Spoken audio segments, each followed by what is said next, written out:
இன்றைக்கு தலைப்பு மற்ற 9 பேர் எங்கே. நம்ம தான் நார்மலாக வந்து தேடிக்கிட்டு இருப்போம்.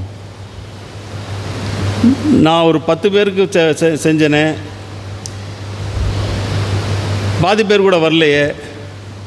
நம்மளுடைய அங்கலாய்ப்பு அப்படி தான் இருக்கும். அது பக்கத்து வீடாக இருக்கட்டும், யாராக வேணா இருக்கட்டும், நம்மளுடைய அங்கலாய்ப்பு வந்து எப்பயுமே எதிர்பார்ப்போடையே இருக்கும். நம்ம செய்கிற காரியங்களும் எதிர்பார்ப்போடு தான். அப்போ இங்கே ஆண்டவர் சொல்கிறது, ஆண்டவரே மற்ற 9 பேர் எங்கேன்னு கேட்குறாரு. ஸோ இதில் நமக்கு என்ன அவர் நமக்கு அந்த வார்த்தைகள் மூலம் நமக்கு உணர்த்துறாரு, அதுதான் இன்றைக்கி தலைப்பு. அந்த 9 பேர் எங்கே அப்படின்னு கேட்கும்போது, இதில் வந்து நமக்கு எடுத்தோனையே நம்ம எல்லாம் ஃபஸ்ட்டு புரிஞ்சிக்க வேண்டிய ஒரு மெசேஜ், அது முடிவில் நம்ம பார்க்க போகிற மெசேஜ் என்னென்னா, மொத்த 10 பேர் அவர் ஒருத்தரை மட்டும் எதிர்பார்க்கல, அந்த 10 பேரையும் அவர் ரட்சிக்க ஆண்டவர் எதிர்பார்க்கிறாரு. அந்த ரட்சிப்பு கிடைச்சது கடைசியில் ஒருத்தருக்கு. அவரும் அவர் எதிர்பார்க்காத ஒரு கும்பல்லேருந்து வந்து ரட்சிப்பு பெற்றுக்கிட்டால். அப்போ நம்ம ஒரு சபையாக இருக்கிற அத்தனை பேருக்கும் ஆண்டவர் வந்து ஒவ்வொருத்தருக்கும் அவர் அருளிற்கு சொல்ல முடியாத அந்த கிருபைகளுக்கு நம்ம அவருக்கு எப்படி நன்றி செலுத்துகிறோம், அதன் மூலமாக அவர் நம்மளை எப்படி ரட்சிக்க போகிறார், அதுதான் அவரோட விருப்பம். நம்ம நன்றி செலுத்தணும், அதுதான் அவரோடது. விசுவாசியாக நம்ம இருக்கணும் அப்படின்னா, கடவுளோட எல்லா ஆசீர்வாதத்துக்காகவும் எல்லா நன்மைக்காகவும் அவரை புகழ்ந்து பேசுவதற்கு நேரம் ஒதுக்க வேணுமா. இந்த வசனங்கள் நமக்கு அதான் சொல்லுது. நம்ம வந்து நம்மளை புகழ்ந்து பேசுகிறதுக்கு நேரம் ஒதுக்குறோமே தவிர, ஆண்டவரை புகழ்ந்து பேசுகிறதுக்கு எவ்வளோ நேரம் ஒதுக்குறோம். அதுக்கடுத்து நன்றி உணர்வோடு அந்த வாழ்க்கையை, கடவுளோட அந்த ஆசீர்வாதத்தை பற்றி மற்றவர்கள்ட்ட சொல்கிறோமா, இதுதான் இதோட கருப்பொருள். அப்போ நம்மளுடைய அன்றாட வாழ்க்கை எப்படி இருக்குது, நம்ம வீட்டில் எடுத்துக்குவோம். இப்போ நம்மளுடைய அப்பா தாய் தகப்பன் இருக்காங்க, நம்மளை எவ்வளோ கஷ்டப்பட்டு நம்மளை உருவாக்கியிருக்காங்க, அவங்களுக்கு நம்ம நன்றி சொல்கிறோமா. ஒவ்வொரு நாளும் நமக்காக எத்தனையோ போராட்டங்கள் சந்திக்கிறாங்க, அவங்களுக்கு நம்ம நன்றி சொல்கிறோமா. இந்த காலத்தில் நம்ம அதுக்கு ஒரே ஒரு ஆன்சர் குயிக்காக வச்சுருப்போம், அது அவங்க கடமை. அப்போ ஆண்டவர் இயேசு கிறிஸ்து நம்ம ஒவ்வொருத்தருக்கும் அவருடைய கடமையை கரெக்டாக செஞ்சிகிட்டு இருக்கிறார். அவர் ஒவ்வொருத்தருக்கும் தனக்கு குறித்திருக்கிறது நமக்கு குறித்திருக்கிறத கரெக்டாக செஞ்சிட்ருக்காரு. ஆனால் அவருக்கு நம்ம நன்றி சொல்கிறதுக்கு பதிலாக நம்ம கடந்து போகிறோம். அப்போ அவருக்கு நம்ம கேட்டு அவர் நன்றி சொல்கிறதுக்கு பதிலாக அவரோட கடமையை அதுதான் சொல்லி நம்மளே ஃபிக்ஸ் பண்ணிடுவோம். அது மட்டும் இல்லை, நம்ம வந்து எப்படி வந்து ஒவ்வொருத்தருக்கும் ஒரு உதவி கிடைக்கிற வரைக்கும் நம்ம எப்படி அண்டிக்கிட்டு இருக்கோம். அப்போ ஒன்றும் இல்லை, இப்போ நமக்கு தெரிஞ்ச சிலரே வந்து நம்மகிட்ட ஒரு உதவி கேட்கலாம். ஒரு கிரிட்டிக்கலான சமயத்தில் வந்து உதவி கேட்குறாங்க, நம்ம உதவி செய்கிறோம். ஆனால் அந்த உதவி செஞ்சோன்னே நம்ம மொத்தமாக எதிர்பார்க்கிறது என்ன, ஒன்று அவர் குடும்பமாக வந்து நமக்கு நன்றி சொல்லணும், இல்லை அவர் நம்மகிட்ட நன்றி சொல்லிட்டு போகணும். ஆனால் அவரோட சூழ்நிலை நம்மகிட்ட நன்றி சொல்லாமல் போயிருக்கலாம். அவர் அந்த சூழ்நிலை காரணமாக அந்த ப்ரியாரிட்டிக்கு போயிருக்கலாம். ஆனால் நம்ம அடுத்த நிமிஷம் பாரு நான் வளர்த்து விட்டால் எப்படி இருக்கான் பார், அவ்வளோதான். ஸோ நம்முடைய வாழ்க்கை முறைகள் நம்ம எல்லாமே வந்து இப்படி அடுத்தவங்களுக்கு குற்றம் சொல்லியே, நமக்கு நம்ம செஞ்சால் நமக்கு நன்றி சொல்லணும், ஆனால் நம்ம வந்து ஆண்டவருக்கு நன்றி செய்கிறது. அந்த நன்றி சொல்லாட்டி என்ன அதுக்கு எதிர்வினை, அதை நம்ம எதிர்வினை ஆட்டுறோம். இந்த அழகான வசனங்கள் கதைக்கு போகிறக்கு முன்னாடி, இந்த அதிசயத்துக்கு ஆண்டவர் நேற்று அற்புதத்துக்கு போகிறக்கு முன்னாடி ஒரு சின்ன ஒரு சம்பவம், இது நடந்த சம்பவம்னு படித்தேன். ஒரு பெரிய செல்வந்தர் ஒரு ஊரில் இருக்கார். அந்த செல்வந்தர் வந்து அன்றைக்கி நைட் ஏதோ டிஸ்டர்ப்டு, ராத்திரி படுத்திருக்காரு, அவருக்கு தூக்கம் வர மாட்டேங்குது. அப்படி பார்க்குறாரு, இப்போ ஏதோ புஸ்தகங்கள் படிக்கிறாரு, நடக்கிறாரு, தூக்கமே இல்லை. விடிய காலம் 2:30 மணி. அவர் என்ன செய்கிறாரு, சரி ஒரு சேஞ்சுக்கு வீட்டை விட்டு வெளில போகணும்னு சொல்லி அவரே செல்ஃப் ட்ரைவ் பண்ணிட்டு கார் எடுத்துகிட்டு போகிறார். அப்படி ஊரில் போயிட்டு இருக்கும்போது அவருக்கு வந்து என்ன செய்கிறாரு, ஒரு சர்ச்சு வெளியில் கிராஸ் ஆகுது. அவர் எப்பயும் போகிற சர்ச்சு கிடையாது அது. அவர் என்ன செய்கிறாரு, சரி இந்த சர்ச்சில் போய் கொஞ்சம் நேரம் நிற்போமே அப்படின்னு சொல்லிட்டு போய் கொஞ்சம் நேரம் கார் அங்கே நிறுத்திட்டு பாருன்னா உள்ளே லைட் எரியுது. உடனே அவர் போய் அந்த சர்ச்சில் உட்கார்றாரு. சர்ச்சில் உட்காந்துட்டு ஆண்டவரை நோக்கி ஜெபிக்கலான்னு போகும்போது அவருக்கு பக்கத்தில் இன்னும் சைடில் வந்து இன்னொருத்தர் வந்து ப்ரேயர் பண்ணிகிட்டு இருக்கார். அதுவும் விடிகாலையில் 2:30 மணிக்கு. அப்போ ப்ரேயர் பண்ணும்போது இவருக்கு பெரிய ஆச்சரியம், என்ன இப்படி ஒருத்தர்னா, அவர் முகத்தை பார்த்தா ரொம்ப சோகமான முகம், கண்ணீர் அப்படி ஊற்றிக்கிட்டு இருக்கு, கண்களை முடிச்ச அப்படி அழுகிறாரு. இவருக்கு ரொம்ப மனசு பாரமாயிரு. அவர்கிட்ட கேட்குறாரு, ப்ரேயரை டிஸ்டர்ப் பண்ணுறாரு. சாரி, உங்களுக்கு ஏன் இந்த அதிகாலையில் இங்கே இவ்வளோ தூரத்துக்கு அழுதுட்டுருக்கீங்க, உங்களோட பிரச்சனை என்ன அப்படின்னு கேட்குறாரு. அப்போ அவர் சொல்கிறாரு, எனக்கு ஒரு நாளைக்கு காலையில் என்னோடய மனைவிக்கு ஒரு சர்ஜரி, அந்த சர்ஜரிக்கு நான் அட்மிட் பண்ணி வந்துட்டேன். பட் இதுக்கு ஒரு அமௌண்ட் கட்டணும்னா யார்கிட்டையோ போய் கேட்டு பார்த்தேன், அமௌண்ட் கிடைக்கல எனக்கு. ஸோ அந்த சர்ஜரிக்கு அமௌண்ட் கட்டாட்டி நாளைக்கு சர்ஜரி பண்ணுறாங்களா இல்லைன்னு எனக்கு தெரியாது. இது பண்ணாட்டி நாளைக்கு அவங்க லைஃப் இருக்குமா என்னன்னு தெரியாது. எனக்கு ரொம்ப இக்கட்டான சூழ்நிலையில் இருக்கேன். எனக்கு இருக்கிறது ஒரே ஒரு வழி என்னோடய ஆண்டவன் சொல்லி அவர்கிட்ட மன்றாடுறேன்னு சொல்லி அழுகிறார். இவர் செல்வந்தர், இவருக்கு ஒன்றும் பெரிய விஷயமே கிடையாது. இவர் அப்படி போய் காரில் போகிறார். கார்லேருந்து ஏதோ கொஞ்சம் கேஷ் எடுத்துகிட்டு வர்றார். ஏதோ எடுத்துகிட்டு வந்துட்டு என்ன தேவைன்னு கூட அவர் கேட்கல, கையில் கொடுத்துட்றாரு. கொடுத்தோன்னா அவருக்கு ஒரு பெரிய அளவற்ற மகிழ்ச்சி அந்த வாங்குறவருக்கு. வாங்கிட்டு அவர் என்ன செய்கிறாரு, ஒன்றுமே சொல்லலை. அவர் ரியாக்ஷனே இல்லை. இவர்கிட்ட எதுவுமே தேங்க் பண்ணலை, எதுவுமே சொல்லலை. இவர் செல்வந்தருக்கு ஒரு மாதிரி ஆயிடுச்சு. என்னடா இவ்வளோ பெரிய இக்கட்டில் இருக்கார், நம்ம கொண்டு வந்து கொடுக்குறோம், ஒன்றுமே ரியாக்ட் பண்ணலன்ட்டு. ஆனால் அவர் ரியாக்ட் பண்ணது என்ன தெரியுமா, உடனே முழங்கால் படிவிட்டு ஆண்டவரை நோக்கி ஜெபிக்கிறார். ஆண்டவரே, என்னுடைய ஜெபத்தை கேட்டீங்க, எனக்கு கொடுத்தீங்க, உங்களுக்கு நன்றி அப்படின்னு சொல்லி ஆண்டவருக்கு நன்றி சொல்கிறார். இவருக்கு ஆச்சரியம், ஏன்னா நம்மகிட்ட நன்றி சொல்லலை, ஆண்டவருக்கு நன்றி சொல்லிட்டு இருக்காருன்ட்டு. உடனே அவர் எந்திரிச்சு கிளம்புறாரு. இந்த செல்வந்த திருப்பி கேட்குறாரு, ஒரு நிமிஷம் வெயிட் பண்ணுங்கள், உங்களுக்கு இன்னும் பணம் வேணுமா அப்படின்னு கேட்குறாரு. இல்லை, எனக்கு தேவையில்லைங்கிறாரு. இது போதுங்கிறாரு. சரி, என்னோடய கார்டு இருந்தாங்க வச்சுக்கோங்க, உங்களுக்கு இன்னும் தேவைகள் இருந்துச்சுன்னா நாளைக்கு எனக்கு காலையில் கூப்பிடுங்க, நான் உங்களுக்கு தந்து தர்றேன் அப்படின்ட்டு. இதில் என்னோடய நம்பர் இருக்குது, நீங்கள் பேசுங்கிறார். உடனே அவர் சொல்கிறாரு, எனக்கு நம்பர் இருக்குது, என்கிட்ட நம்பர் இருக்குது, நான் பேசிக்கிறேன் அப்படிங்கிறாரு. எப்படி நான் தரவே இல்லை, உங்களுக்கு எப்படி நம்பர் கிடச்சிச்சு? எந்த நம்பருக்கு நான் பேசணுனோ அந்த நம்பர் தான் உங்களை 2:30 மணிக்கு இங்கே கொண்டு வந்துச்சு. ஏன்னா அந்த நம்பர் தான் எனக்கு இருக்க உறுதியான நம்பர். ஸோ அந்த நம்பருக்கு நான் பேசிக்கிறேன், அந்த நம்பர் எனக்கு உரியதை எனக்கு சேர்க்கும்ட்டு. இது ஒரு சம்பவம் ரொம்ப அழகான இந்த கதைக்கு பொருந்தி இருக்கிற ஒரு சம்பவம். 10 குஷ்டரோகிகள் இருந்தாங்க. 10 குஷ்டரோகிகளில் 10 பேர். அந்த குஷ்டரோகிங்கிறது என்னங்கிறது நம்ம எவ்வளோ ஒரு கொடுமையான வியாதி, அது எவ்வளோ தூரத்துக்கு ஒரு அவமானப்பட வேண்டியிருக்கும். அந்த ஒரு சூழ்நிலையில் இருந்துட்டு 10 பேரில் ஒருத்தர் மட்டும் ஆண்டவரை நோக்கி வர்றாரு. 9 பேர் எங்கே போனாங்கன்னு தெரியல. இதுதான் இந்த ஆண்டவர் நிகழ்த்திய அற்புதத்தோட ஒரு செய்தி. அதில் முதல் இதை எடுத்திங்கன்னா 11ஆவதுல எருசலேமுக்கு பிரயாணம் பண்ணுகையில் அவர் சமாரியா, கலிலியா என்னும் நாடுகளின் வழியாக நடந்து போனார். அவர் இப்படி நடந்து போகும்போது அவர் செலெக்ஷனே அப்படி தான். ஆண்டவருக்கு தெரியுது எங்கே அவருடைய தேவைகள் இருக்குன்ட்டு. அவர் அதன் மத்தியில் போகிறார். எங்கே தேவைகள் இருக்கிறோ அதன் மத்தியில் அந்த இடத்தை தெரிந்து கொண்டு அதை நோக்கி போகிறார். அவருக்கு அப்போ எல்லாவற்றையும் குறிக்கிற அவருக்கு தெரியாதா, இந்த இடத்துல நான் பாதையில் நடந்து போகிறேன், சமாரியர்கள் நிறைய இருக்கிற பாதை, இது ஒத்தே வராத பாதை, ஆனாலும் இதில் நான் நடந்து போகிறேன், ஏன்னா அங்கே எனக்கு என்னை நோக்கி காத்திருக்கிற ஜனங்கள் இருக்குது. அப்போ எப்பயுமே ஆண்டவர் நம்ம வாழ்க்கையிலுமே சரி, அவர் தேவையான நேரத்தில் நமக்கு தெரிந்தெடுத்து அந்த இடத்திற்கு வருவார். இந்த சமாரியர்கள் ஒரு விதத்தில் ஒதுக்கப்பட்டிருக்காங்கன்னா, இன்னொரு கும்பல் இங்கே இருக்கிற பைபிள் இந்த வசனங்களில் சொல்லப்பட்டிருக்கு. இன்னொரு மிகவும் ஒதுக்கப்பட்ட ஒரு குழு யாருன்னா இந்த தொழுநோயாளிகள். இந்த தொழுநோயின்னு எடுத்துக்கிட்டிங்கன்னா கிட்டத்தட்ட ஒரு 2500-3000 ஆண்டுகளுக்கு முன்னாடி இந்த தொழுநோய்ங்கிறதெல்லாம் இன்றைக்கி ஒரு பெரிய வைரஸ் நோய். அது ட்ரீட்மெண்ட்டே இல்லாத ஒரு பயங்கர மோசமானது.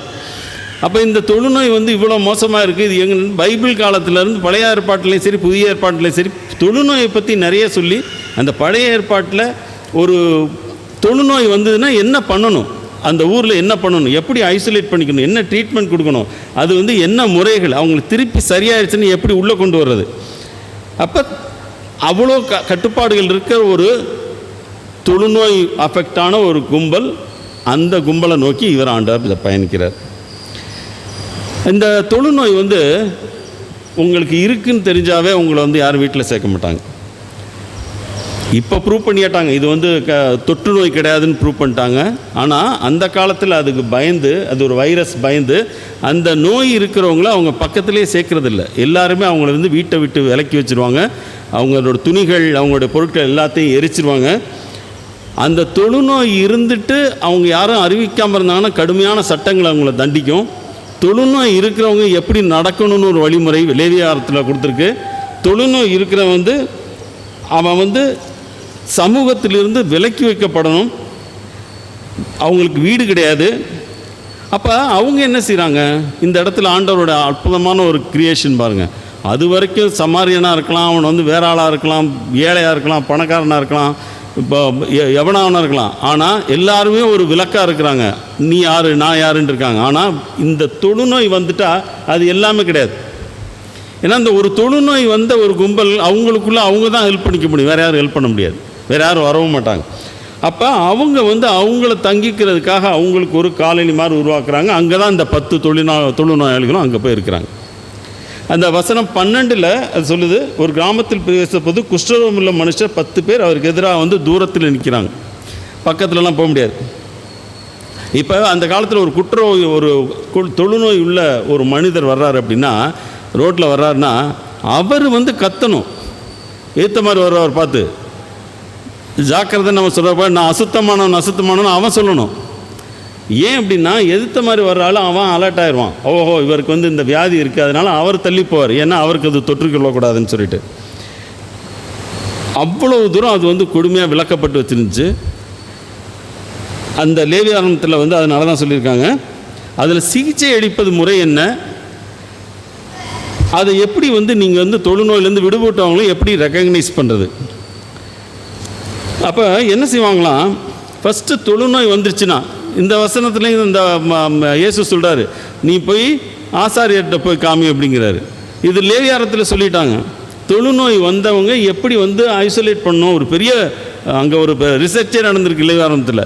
இந்த ஆராய்ச்சி பண்ணி யார் எப்படி இருக்கணும், அந்த பாதிரியார்கிட்ட போய் நீங்கள் காட்டணும், பாதிரியார் உங்களை பார்ப்பார், கொஞ்சம் உங்களுக்கு பரவாயில்ல அப்படின்னா குவாரண்டைன் 7 நாள் ரூமில் அடைப்பட்டு கிடக்கணும், 7 நாள் கழித்து திருப்பி வரணும், திருப்பி அவர் பார்ப்பார், அவரை சாட்டிஸ்ஃபேக்ஷன் இல்லாடி திருப்பி 7 நாள், சரி எல்லாமே க்யூர் ஆகிடுச்சா திருப்பி அவர் பார்ப்பார், திருப்பி 7 நாள் அவர் குவாரண்டைன்.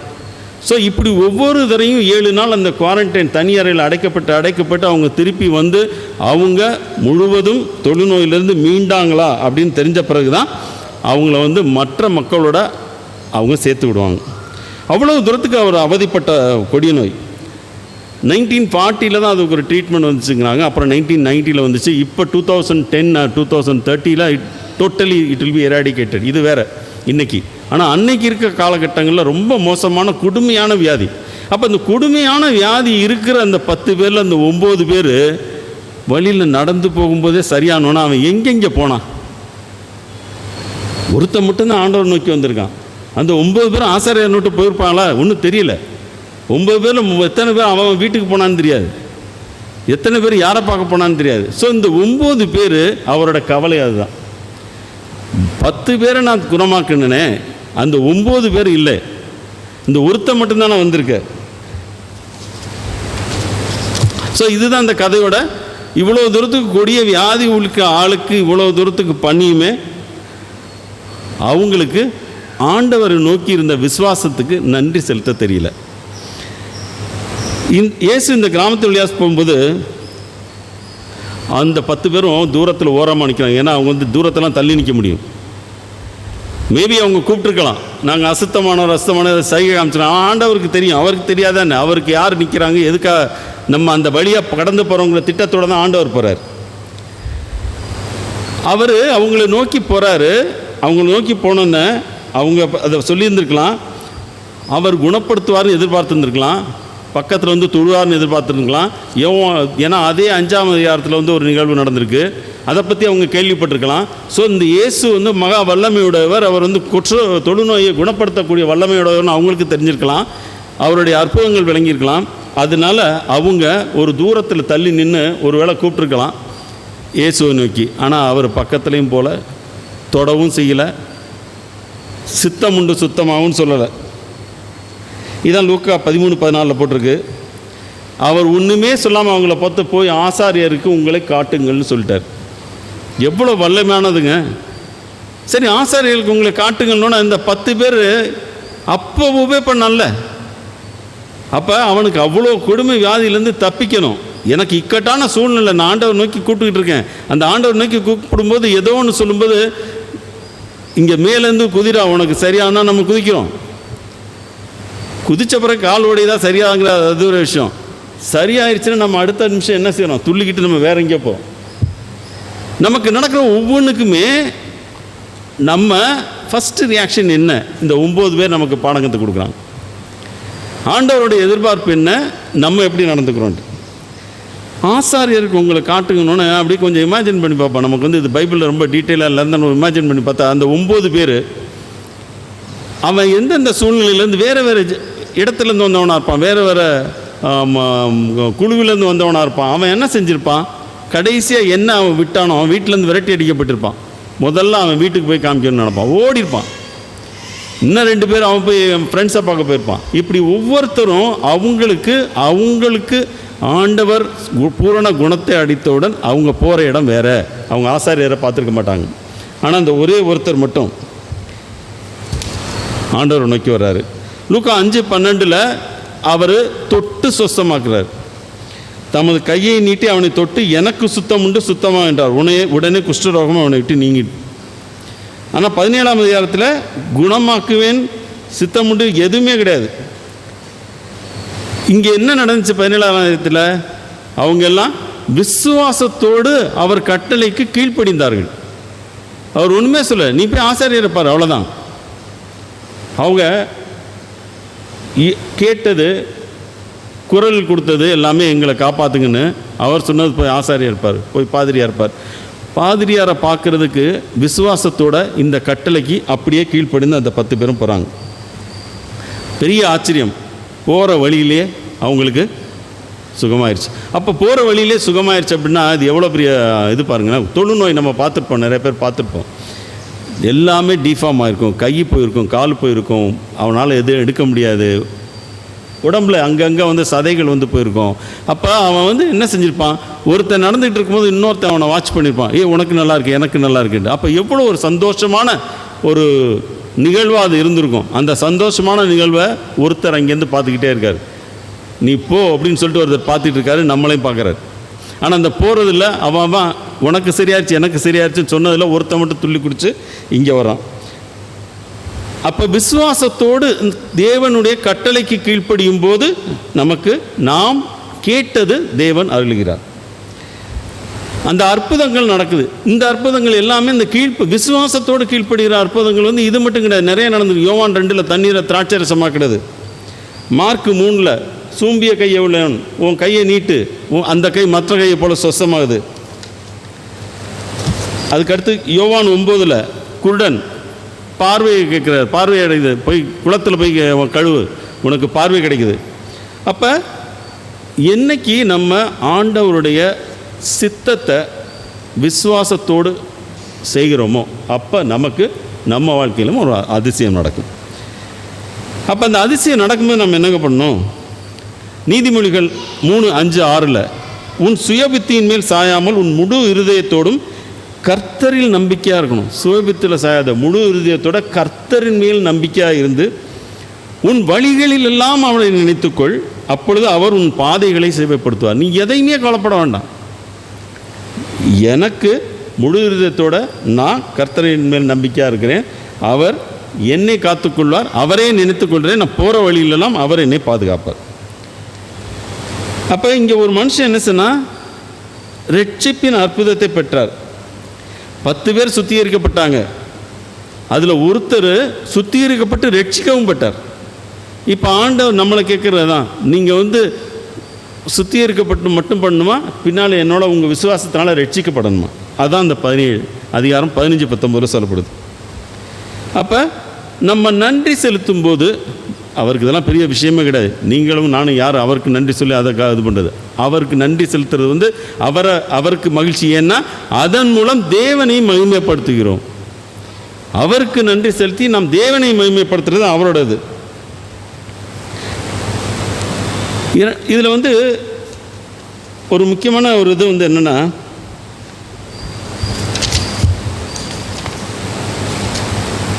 நன்றி செலுத்தும் போது நாம் இறைவன் மேலே இருக்க நம்பிக்கையின் பின்னணியில் நன்றி செலுத்தணுமா? சும்மா ஒரு வாய் வார்த்தை கிடையாது. அவர் மேலே இருக்க அப்படி அஃபெக்ஷன்லேயும் அந்த பெரிய அன்கண்டிஷனல் அன்பில் அவருக்கு நன்றி செலுத்தணும். நம்ம வாழ்க்கையில் என்னென்ன நன்மைகள் பெற்றிருக்கோமோ, இன்றைக்கி நம்ம இருக்கிறதும் ஒரு நன்மை தான். இன்னைக்கு இருக்கிற ஒரு திட்டம் தான். ஐயா சொன்ன மாதிரி கொரோனாவில் எத்தனையோ பெரிய பெரிய ஜாம்பவான்கள், ஒரு பெரிய பணக்காரரோட 2 குழந்தைங்களை பறி கொடுத்தார். அவர் ஒரு பெரிய பிரபலம் சொல்லிவிட்டு அவர்கிட்ட காசு எக்கச்சக்கமாக கொட்டி கிடக்கு. அவர் கொரோனாவில் காலியானார். அவங்களாம் இருக்கிற இடம் தெரியாமல் ஆண்டவர் வந்து எதனால் நம்மளை ஏன் வச்சுருக்காருன்னு நமக்கு தெரியல. அப்போ இந்த நன்றி செலுத்துங்கிறது எல்லா காரியங்களுக்காகவும், நாம் இப்போ நிற்கிறதுக்கும் நடக்கிறதுக்கும் எல்லாத்துக்குமே நன்றி சொல்லணும். அப்போ இவ்வளோ தூரத்துக்கு நன்றி சொல்லி அவர்கிட்ட போகும்போது அந்த 10வது அந்த ஒரே ஒருத்தனுக்கு தேவன் சொன்னார், எழுந்து போ உன் விசுவாசம் ரட்சித்தது அப்படிங்கிற மாதிரி நமக்கு அவர் ரட்சிப்பு கிடைக்கும். இப்போ இந்த பாடம் இதிலேருந்து ஒரு சின்ன பாடம் என்ன கற்றுக்கலாம், ஒரு 2 பாடம். முன்னே நம்ம வந்து தெளிவாக இருக்கணும், நம்ம கேட்குறதில்ல. நமக்கு தேவையானதை அவரிடம் கேட்க வேண்டும். இந்த 10 பேரை சேர்ந்து ஒரே ஒருமித்த குரலில் 10 பேருக்கும் ஒரே இலக்கு, எங்களுக்கு இந்த வியாதியை குணப்படுத்துங்க, அவ்வளோதான். அப்போ கேட்குறதுல தெளிவாக இருந்தது. அப்போ நம்ம ஆண்டவன் நோக்கி 100 வைக்கிறோம், அதை பண்ணு இதை பண்ணு இதை பண்ணு. அதுபோல் என்னோட கேள்வி, ஆண்டவரிடம் வந்து நான் என்ன கேட்கணும், அதில் நான் தெளிவாக இருக்கணும். அதுக்கு அடுத்தது அவர் நமக்கு செய்த பிறகு அந்த நன்மையை நம்ம உணரணும். அவர் நம்ம செஞ்சிட்டாருன்னா அடுத்த நிமிஷம் நம்ம அதை தூக்கி போட்டு வேறு வேலை பார்க்காம அந்த நன்மையை நாம் உணரணும். அப்போ உண்மையான நன்றி செலுத்துவதற்கு என்ன கேட்கணும், கேட்பது அவசியம். தேவன் நான் கேட்பதற்கு பதிலளிக்கும் விதமாக என்ன கொடுக்கிறார் என்று உணர்ந்து கொள்வதும் அவசியம். அடுத்தது வந்து ஒரு நன்றி செலுத்துவதற்காக ஒரு திருப்பலி. அடுத்து நம்மை நோக்கி அவருடைய கிருபையை பற்றி மற்றவர்களுக்கு தெரியப்படுத்துவது, சாட்சி. ஸோ இதுதான் நம்ம இதிலேருந்து கற்றுக்கணும். அவர் எல்லாமே சொல்லிட்டாருங்க. லூக்கா 5:14 மோசே கட்டளையிட்டபடியே அவர்களுக்கு சாட்சியாக பலி செலுத்து என்று கட்டளையிட்டார். குஷ்டரோகம் நீங்கிருச்சு. அவருக்கு சொல்கிறாரு, நீ வெளியிலலாம் இப்போ எங்கேயோ போய் சொல்லிகிட்டு இருக்கார, நீ போய் ஒரு ஆசாரியரை பார்த்துட்டு சாட்சியாக பலி செலுத்துங்கிறார். அப்போ நமக்கு சொல்கிறது ஆண்டவர் அதுதான். நன்றி சொல்ல வந்த அந்த ஒரு சமாரியன் அவர் யாருன்னு பார்க்கல. அந்த கூட்டத்தில் இருந்த 10 குஷ்டரோகிகள் யாருன்னு பார்க்கல. அதில் எத்தனை பேர் சமாரியன், அவனுக்கு நம்ம செய்யணுமா செய்ய வேணாம்னு பார்க்கல. அவருக்கு அவர் தேவன் மகிமையை விளங்க பண்ணுவதற்கு ஒரு குரல், ஒரு குழுவினர் அங்கே கூப்பிட்றாங்க அவரை. அவர் தேவன் மகிமையை அங்கே விளங்க செய்தார். அதுதான் அவரோட. இப்போ இந்த தேவனோட மகிமையை விளங்க செய்கிறது, நம்ம கேட்டுக்கிறது, இது எல்லாமே சரிங்க. நம்ம எந்த மாதிரி நம்முடைய வாழ்க்கை முறையை நம்ம எப்படி வச்சுக்கிறோம்? நிறைய படிக்கிறோம், வேதங்கள் வசனங்கள் படிக்கிறோம், எல்லாமே கேட்குறோம். வருஷத்துக்கு ஒரு தடவை now it is a fashion, thanksgiving டேன்னு தனியாகவே ஒரு டே இருக்குது. அந்த டேயில் மட்டும்தான் எல்லாத்துக்கும் ஒருத்தருக்கு தேங்க்ஸ் சொல்லிக்கிறான். அப்போ 366 5 நாளில் 364 யாருக்கும் தேங்க்ஸ் சொல்கிறது இல்லையான்னு தெரியல. அப்போ ஆளுங்களுக்கே இப்படி இருக்கும்போது ஆண்டவர் நமக்கு கொடுத்துக்கிட்டு இருக்க எல்லாத்துக்கும் அவர் நம்மளை சோதிக்கும் போது மட்டும்தான் நம்ம அவர்கிட்ட போய் மண்டிடுறோம். அவர் நமக்கு சுகமளிக்கும் போது எத்தனை பேர் நம்ம மண்டிடுறோம்? நம்ம சுய பரிசோதனை செஞ்சு பார்க்கலாம். நமக்கு நடக்கிற ஒரு நல்ல செய்தி வந்தோன்னே முதல்ல நம்ம வந்து ஆண்டவருக்கு நன்றி செலுத்துகிறோமா, இல்லை நம்ம சுற்றியுள்ளவர்கள்கிட்ட அந்த சந்தோஷத்தை பகிர்றோமா? ஆண்டவர் எதிர்பார்க்கிறது அவருக்கு ஃபஸ்ட்டு சொல்லணும், அவருக்கு நன்றி சொல்லணும். இது எனக்கு அவரால் வந்தது, நான் ஒன்றுமே கிடையாது. அப்போ அவரால் வந்தது, எனக்கு என்ன வேணால் கஷ்டமாக இருக்கட்டும், அவரால் வந்தது. இப்போ எனக்கு வந்து இந்த சூழ்நிலைகள் மாறி இருக்கலாம், அவரால் வந்தது. ஸோ ஒவ்வொரு சூழ்நிலையிலும் ஒவ்வொரு சிச்சுவேஷன்லையும் ஆண்டவருக்கு நன்றி செலுத்த அவர் பார்வை நம்ம மேலே மட்டும்தான் இருக்கும். ஒரு பாலைவனத்தில் வந்து ஒரு சின்ன இது என்ன பைபிள் சண்டே ஸ்கூலில் சொல்லியிருக்கீங்களா என்னன்னு தெரியல. இது வந்து it's a good motivation for all, நம்ம சில்ட்ரன் எல்லாத்துக்குமே. இன்ஃபேக்ட் எனக்கே அது ஒரு மோட்டிவேஷனாக பார்த்தேன். ஒரு பாலைவனத்தில் ஒரு பறவை ஒன்று போயிட்டு இருந்துச்சு. அந்த பறவை ரொம்ப சிக்காக இருந்துச்சு, விழுந்துருச்சு. சிக்காகி விழுந்தோன்னே அதால் எந்திரிக்க முடியல. அதுக்கு ரெக்கையெல்லாம் ரொம்ப வீக் ஆயிடுச்சு. அது அப்படி நோய்வாய்ப்பட்டிருக்கு. கொஞ்சம் அப்படின்னு நடக்குது, அவ்வளோதான். அப்படி வளர்ந்து ஏதோ அங்கங்கே போகுது. ஒரு உருப்படியான ஒரு ஷெல்டர் கிடையாது, இருக்காது அங்கே. ரொம்ப ரொம்ப ரேர் ஒரு ஷெல்டர் கிடைக்கிறது. ரொம்ப பக்கத்தில் தண்ணி இல்லை. ஏதோ ஒன்று போச்சுன்னா அங்கே புழு ஏதோ ஓடிக்கிட்டு இருக்கிறத வச்சு ஏதோ ஓடிக்கிட்டு இருக்கு. அதனால் ரொம்ப ஒரு விரக்தி. நம்ம வாழ்க்கை இப்படி ஆயிடுச்சேன்னு சொல்லி அந்த பறவை வந்து ரொம்ப நொந்து போயிருக்கு. அப்போ அது வந்து ஏதாவது ஒரு உதவி நமக்கு கிடைக்காதா அப்படின்னு சொல்லி அது பார்த்துக்கிட்டே இருக்கு. அப்போ அது பார்க்கும்போது ஒரு நாள் என்ன செய்யுது, அந்த பக்கம் ஒரு புறா ஒன்று போகுது. உடனே இது கூப்பிடுது. கூப்பிட்டோன்னே புறா வருது. என்ன ஆச்சு அப்படின்னு கேட்குது. இந்த மாதிரி வந்து இந்த இடத்துல நான் மாட்டிக்கிட்டேன், எனக்கு வந்து வாழ்க்கையே எனக்கு என்ன பண்ணுறேன்னு தெரியலன்னு சொல்லி ரொம்ப புலம்புது. இப்போ என்ன பண்ணணுங்கிறது இல்லை, எனக்கு என்ன பண்ணுறேன்னு தெரியல, எனக்கு குடிக்க தண்ணியில் எதுவுமே கிடையாது, என் வாழ்க்கை ரொம்ப சோகமாக இருக்குது அப்படின்னு ரொம்ப கதறினோன்னே அந்த புறா சொல்லுது, நீ எங்கே போகிறேன்னு கேட்குது இந்த பறவை. நான் வந்து ஒரு தேவதையை பார்க்க போகிறேன் அப்படிங்குது. அப்படி எதுக்கு போகிறேன்னு, இல்லை அப்பப்போ நான் போய் பார்த்துட்டு வருவேன், எனக்கு ஏதாச்சும் ஒன்று தேவைன்னா போய் அவங்கள்ட்ட கேட்பேன், ஆலோசனை மாதிரி கேட்பேன் அப்படிங்குது புறா. அப்படியா, எனக்காக ஒரே ஒரு ஹெல்ப் பண்ணு, அந்த தேவதையை பார்த்துட்டு என்னோடய கஷ்டம் தீருமான்னு கேளு. நான் இங்கே மாட்டிக்கிட்டேன், கண்டிப்பாக இந்த புறாவால் இந்த பறவையும் தூக்கிட்டு போக முடியாது, இந்த பறவை அடிபட்டுக்கு ஒரு சிக்காக கிடக்கு, ஸோ எனக்கு என்ன தீர்வு அப்படின்னு கேட்டு சொல்லுங்குது. உடனே புறா கேட்குது, ஏன் நீ இவ்வளோ தூரத்துக்கு விரைக்க? இல்லை, நான் எனக்கு வந்து ரொம்ப துன்பம் ரொம்ப அதிகமாக இருக்குது, நோய்வாய்ப்பட்டிருக்கேன், நான் இங்கேயே அப்படியே செத்து போயிடுவேன்னு தோணுது, எனக்கு என்ன நடக்கும்னாச்சும் தெரியணும், அதனால் தயவு செஞ்சு நீ போயிட்டு தேவதைகிட்ட கேட்டு வந்து எனக்கு சொல்லுங்குது. ரெக்வஸ்ட் பண்ணுறதுனால புறா என்ன செய்யுது, தேவதையை போய் பார்க்குது. புறா போகும்போது இந்த பறவையோட பரிதாபமான நிலைமையை நினச்சிக்கிட்டே போகுது. கொஞ்சம் இறக்கப்படுற புறா போயிட்டு இதுலேயும் சில வேலைகள்லாம் நடக்கும் நம்ம ஆளுங்க, இதை எதுக்கு நாம் போய் கேட்கணுன்ட்டு நம்ம காரியத்தை மட்டும் பார்த்துட்டு வர ஆளுகள்லாம் இருப்பான். ஆனால் இந்த புறா என்ன செய்யுது, அதை பாரத்தோடு போய் அந்த தேவதையை பார்க்குது. அப்போ தேவதை கேட்குது, என்ன நீ இன்றைக்கி ஒரு குழப்பத்தோடு வந்திருக்கேன்னு. ஆமாம், என்னன்னு கேட்டோன்னே இந்த மாதிரி வழியில் இந்த சம்பவத்தை சொல்லுது. ஒரு பறவையை பார்த்தேன், அந்த பறவை வந்து ரொம்ப துன்பத்தில் இருக்குது, கஷ்டமான சூழ்நிலையில் இருக்குது. இந்த கஷ்டமான சூழ்நிலையிலேருந்து அது வெளியில் வரணும் அப்படின்னா என்ன பண்ணணும் அதுக்கு தெரியல, அது என்கிட்ட கேட்டுற சொன்னிச்சு, அதோட நிலைமை மாறுமா, நிலைமை மாறுறதுக்கு என்ன பண்ணணும். அப்போ அந்த தேவதை சொல்லுது, உண்மையை சொல்கிறேன், அதுக்கு நிலைமை மாறாது, இன்னும் 7 வருஷம் அந்த பறவை வந்து இந்த துன்பத்தை அனுபவிக்கும், போய் சொல்லிடு அப்படிங்குது. புறாவுக்கு மனசு கேட்கல. சரி, இதுக்கு வேறு ஏதாச்சும் வழி சொல்லுங்கள், ரொம்ப பாவமாக இருக்குது, இந்த செய்தியை போய் சொன்னேன்னா ரொம்ப கஷ்டப்படும், இதுக்கு ஏதாச்சும் வழி சொல்லுங்க. அப்போ அந்த புறா தேவதை சொல்கிறது, ஒரு வழி சொல்கிறேன், என்ன அப்படின்னா, நான் சொல்கிற ஒரு வசனத்தை வந்து அதை சொல்லு அப்படின்னு சொல்லுது. என்னன்னு, கடவுளுக்கு எல்லாவற்றிற்கும் நன்றி. அந்த பறவை வேறு எதுவுமே சொல்லக்கூடாது, கடவுள் கொடுத்த எல்லாவற்றிற்கும் நன்றி, அது மட்டும்தான் சொல்லணும், வேறு எதுவும் சொல்லக்கூடாது அப்படின்றது. துக்கப்படக்கூடாது, சந்தோஷப்படக்கூடாது, எதுனாலும் சரி. இந்த புறாவுக்கு கொஞ்சம் ஆறுதல், சரி அட்லீஸ்ட் இதையாச்சும் போய் சொல்லுவோம் அப்படின்ட்டு போகுது. பறவை ரொம்ப ஆர்வமாக வெயிட் பண்ணிகிட்ருக்கு. கேட்டியா? எஸ் பார்த்தேன். புறா அந்த ஃபஸ்ட்டு சம்பவத்தை சொல்லலை, இந்த 7 வருஷம் கஷ்டப்படுவேங்கிற சொல்லலை, மனசு கேட்கல. இது வந்து இந்த நல்ல செய்தியை மட்டும் பாசிட்டிவாக சொல்லுவோன்னு சொல்லிவிட்டு, நீ வந்து கடவுள் அந்த நன்றின்னு சொல்லி இந்த இதை மட்டும் சொல்லிக்கிட்டே இருக்கணும். கடவுள் கொடுத்த அனைத்திற்கும் நன்றி, கடவுளுக்கு எல்லாவற்றிற்கும் நன்றி, கடவுள் கொடுத்த எல்லாவற்றிற்கும் நன்றின்னு சொல்லிக்கிட்டே இரு அப்படிங்குது. ஒன்று அப்படியா சரின்றுச்சு, புறா போயிடுச்சு. இந்த பறவை தனியாக இருந்து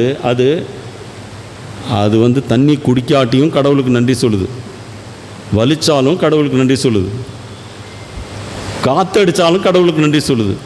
எல்லா துன்பத்துலேயும் அது வாயிலேருந்து வந்துட்டு இருக்க வார்த்தை கடவுளுக்கு நன்றி தான், வேறு எதுவுமே இல்லை. இந்த புறா திருப்பி ஒரு கொஞ்ச நாளில், ஒரு 7 நாளில் திருப்பி வருது, ரொட்டீன் விசிட்டு, தேவதையை பார்க்க. இங்கே பறவை பார்க்கல.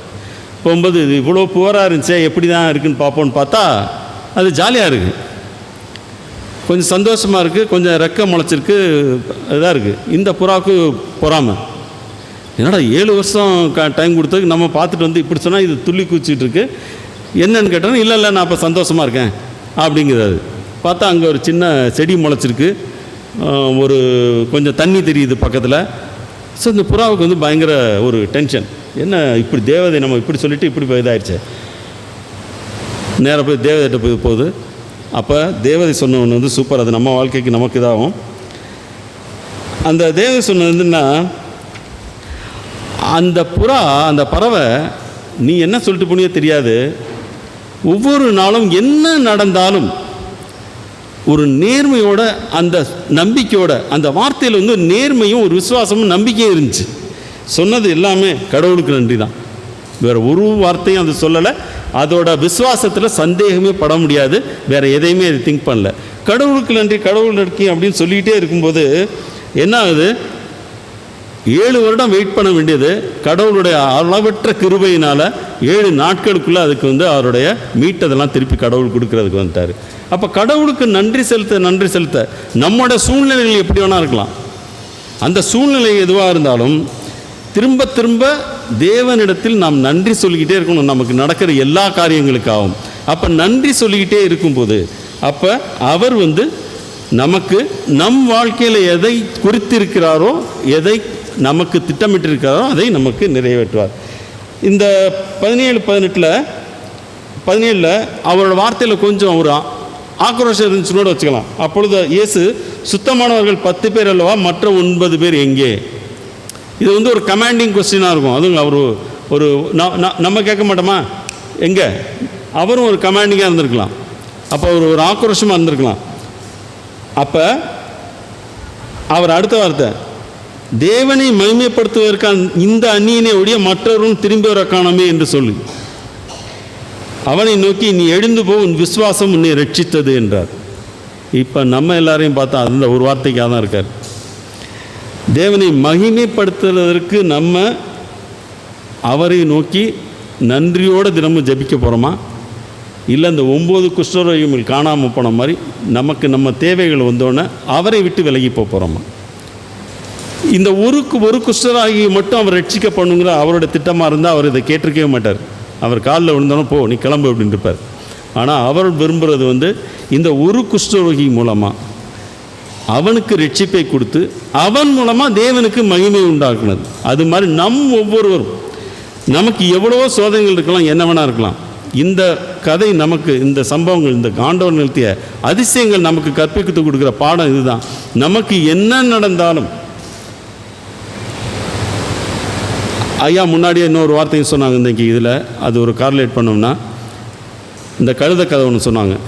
அது மாதிரி தான் நம்ம சூழ்நிலைகளை பற்றி கவலைப்படாமல் நமக்கு என்ன இன்றைக்கு நடக்கிறது, அதற்கு நான் ஆண்டவனுக்கு எப்படி நன்றி செலுத்த போகிறேன், என்னையே இன்றைக்கு எவ்வளவு தூரத்துக்கு ஆசீர்வதிக்கார், அவருக்கு நான் எந்த விதத்தில் நன்றி செலுத்த போகிறேன்.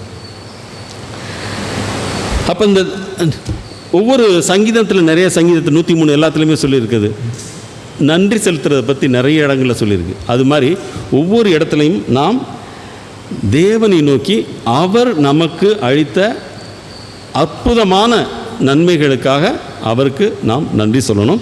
அந்த நன்றியை வந்து சொல்கிறதோடு இல்லாமல் அவருக்கு சாட்சியாக மாறி தேவனை மகிமைப்படுத்தணும்.